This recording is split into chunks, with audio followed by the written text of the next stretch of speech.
Stedman-Bryce, who's an independent MEP in the EU Parliament in Brussels. Thank you very much for joining us here on TRT World, Louise. So, first of all, give us your verdict. Yes, I think that what we've seen here is quite a remarkable feat by Boris and the Conservative Party.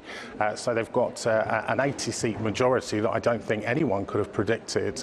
It really kind of turns the table on where we're at the moment here in the European Parliament and gives him a lot more clout in terms of going into these negotiations. Now, Louise, as we know, an EU summit is actually underway at the moment there, and I believe they've been also watching the elections very closely. So what's the reaction over there?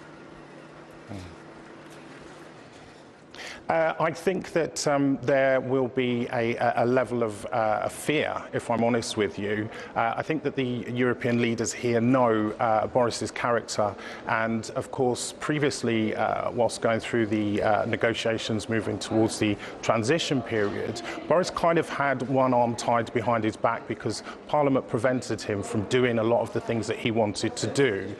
So he kind of has a free run now. So of course, whilst we're saying and we're hearing from Boris and the Conservatives, this is all about getting Brexit done, I think people need to realise that this is only the first stage. So if we do leave the European Union on the 31st of January, as has been proposed, then of course we move into a transition period and further negotiations will be required around the trade agreement on what that future relationship looks like with the EU. Now, Louise, he's suggested a timetable which seems quite quickly to get out of the EU. Does that really seem reasonable?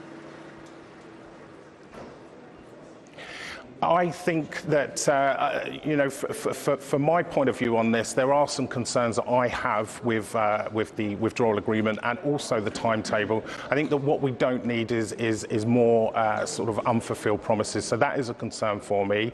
What I would say is that, of course, this is a very complex trade negotiation. I think we need to remember that the most recent one that was completed with Canada and the EU took 7 years to negotiate. So what Boris is proposing is that this would be completed and basically signed off by Westminster and also ratified in the European Parliament within around about 11 months, which I think is pushing it a bit.